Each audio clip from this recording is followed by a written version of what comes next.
तो सबसे पहले इसमें हम थोड़ा सा एक मीन्स टेबल है इसका वो डिस्कस कर लेंगे। फिर उसके बाद 3 मेथड है, ठीक है, इक्वेशन सॉल्व करने के। तो हमारा ये चैप्टर कौन सा है? लीनियर इक्वेशंस, ठीक है। लीनियर इक्वेशन किसमें? इन 2 वेरिएबल्स, ठीक है।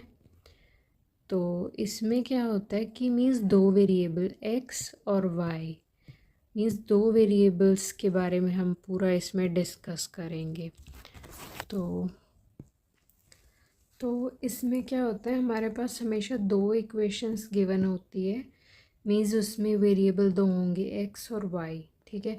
तो फर्स्ट इक्वेशन का जो कोफिशिएंट होगा a1 और x का कोफिशिएंट और y का कोफिशिएंट होगा b1, कांस्टेंट c, ठीक है। और इसमें c1 आएगा और ये होगा हमारा c2 सेकंड इक्वेशन में, ठीक है। तो ये a2 b2 c2, ठीक है। तो इसमें क्या पता चलता है, हमारा 3 मेथड होते हैं, सब्स्टिट्यूशन, ग्राफिकल मेथड और एलिमिनेशन मेथड। इन तीनों मेथड्स को हम यूज़ करके x या फिर y की वैल्यू यहाँ से हम निकाल सकते हैं। लेकिन विदाउट ये वाले मेथड से हम कैसे कर सकते हैं? विद दिस टेबल, ठीक है। ये एनसीईआरटी में भी टेबल दिया गया है कि जब ये a1 अपॉन a2 करेंगे उसकी वैल्यू हमारी ये b1 b2 के इक्वल नहीं आएगी, तब हमारी लाइंस कौन सी होती है? वो ग्राफ में हमारा ये ग्राफ बनता है ना, तो उसमें यहाँ पे 2 लाइंस बनेंगी, तो ये लाइंस यहाँ पे इंटरसेक्टिंग होंगी, ठीक है। मीन्स एक पॉइंट पे ये कट कर रही होंगी, तो इसीलिए उसका सॉल्यूशन कितने हो गए? एग्जैक्टली 1 सॉल्यूशन या यूनिक सॉल्यूशन। इसी को बोलते हैं कि जब 2 लाइंस ऐसे आपस में एक जगह कट कर रही होगी उसका एक सॉल्यूशन होगा या यूनिक सॉल्यूशन। और लाइंस कैसी होती है? कंसिस्टेंट।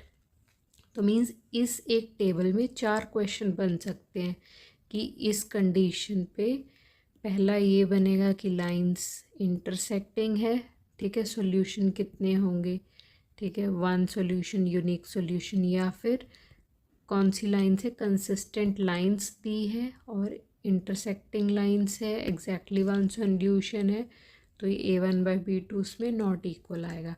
जिसमें तीनों चीज़ें इक्वल होगी उसमें क्या होता है कि जब हम ग्राफ बनाते हैं तो एक के ऊपर एक लाइन जब ओवरलैप करती है तो उसके इनफाइनाइट कितने भी सॉल्यूशन पॉइंट हो सकते हैं, मीन्स पॉइंट कॉमन है, तो इनफाइनाइट मैनी सॉल्यूशन, ठीक है। तो इसलिए ये भी कंसिस्टेंट है। जिसमें नो सॉल्यूशन, कोई सॉल्यूशन है ही नहीं, आता ही नहीं है, मीन्स लाइंस आपस में सामने पैरेलल है, वो पैरेलल लाइंस कभी भी आपस में कट नहीं करती हैं, ठीक है। तो इसीलिए उनका कोई सॉल्यूशन ही नहीं होता, तो वो इनकंसिस्टेंट लाइंस हुई। और उनकी कंडीशन क्या होती है? a1/a2 b1/b2 तो इक्वल होते हैं, लेकिन c1 के नॉट इक्वल आता है, मीन्स ये कांस्टेंट उनके नहीं इक्वल आते हैं। और ये a1 a2 b1 b2 और ये c1 c2 हम यहाँ से फाइंड कर सकते हैं। मीन्स x के कोफिशिएंट कौन से होंगे?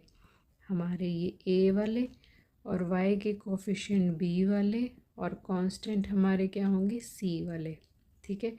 तो ये हमारी जनरल इक्वेशंस थी। तो इनको अलग अलग मेथड से करते हैं। इस टेबल से भी बहुत सारे क्वेश्चंस पूछे जाते हैं, इसलिए ये बहुत इम्पॉर्टेंट है, अच्छे से पूरा प्रॉपरली लर्न होना चाहिए ये। फाइंड द वैल्यू ऑफ के की वैल्यू फाइंड करनी है। ये 2 इक्वेशंस दे दी हमें और इनकंसिस्टेंट है, मीन्स अब इस टेबल में देखेंगे कंसिस्टेंस कौन सी होती थी, ये दोनों तो कंसिस्टेंट है, उन्होंने इनकंसिस्टेंट बोला है लाइंस हमारी। और ये 2 इक्वेशंस है, मीन्स इन दोनों इक्वेशन से इनकंसिस्टेंट को यूज़ करके ये वाली कंडीशन हम यूज़ करेंगे, ठीक है। तो यहाँ पे सबसे पहले हमारा क्या आएगा? इक्वेशंस लिख लेते हैं। 3x - ky is equals to 7, 6x plus 10y is equals to 3, ठीक है।